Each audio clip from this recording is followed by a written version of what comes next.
শেখ হাসিনা ওর কাছে মানবতা, শিশু, কিশোর, নারী এর কোনো মূল্য নেই। ওর কাছে একটাই মূল্য, সেটা হচ্ছে বাংলার সিংহাসনটা তার চাই। আর এই সিংহাসন রক্ষা করার জন্য ও 16 বছর ধরে তাণ্ডব চালিয়েছে সারা বাংলাদেশে। কত মায়ের কোল খালি করেছে, কত স্ত্রীকে বিধবা করেছে। 250-টিরও বেশি ডিজাইন অপশন নিয়ে ওয়ালটন স্মার্ট ফ্রিজ, বোঝে আপনার প্রয়োজন। কত পরিবারকে সন্তান হারা করেছে, তার কোনো ঠিকানা নেই, তার কোনো হদিস নেই। সমগ্র 16 বছরটাই ছিল মর্শিয়া আর শোকের 1.5 দশক। আমরা যদি শেখ হাসিনার 1.5 দশককে যদি বিবেচনা করি, এটা হবে জনগণের জন্য শোকের 1.5 দশক।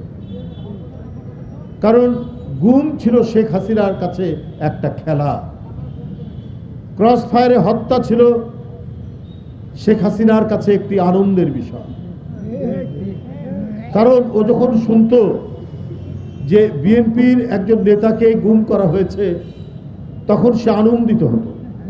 সে যখন শুনতো যে কোনো তরুণ ছাত্র নেতাকে ক্রস ফায়ারে মেরে ফেলা হয়েছে জনির মতো, তখন শেখ হাসিনা আনন্দে আহ্লাদিত হতেন। শেখ হাসিনা রক্ত দেখলে, লাশ দেখলে তার বিরোধী পক্ষের, এইটাতে উনি খুব খুশি হতেন।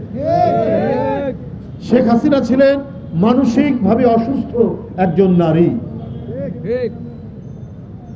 তার কাছে দেশের শান্তি, স্বস্তি এটার কোনো মূল্য ছিল না।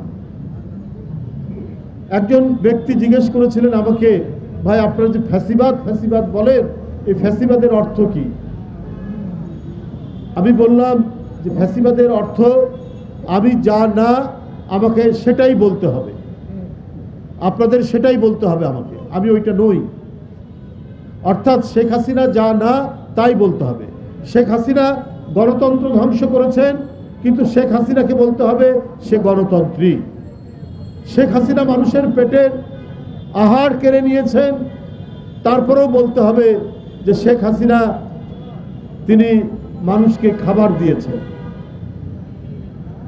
শেখ হাসিনা কসাইয়ের মতো তিনি ক্রস ফায়ার দিয়েছেন, তাজা মানুষকে উধাও করে দিয়েছেন, তারপরেও তাকে বলতে হবে মানবতাবাদী।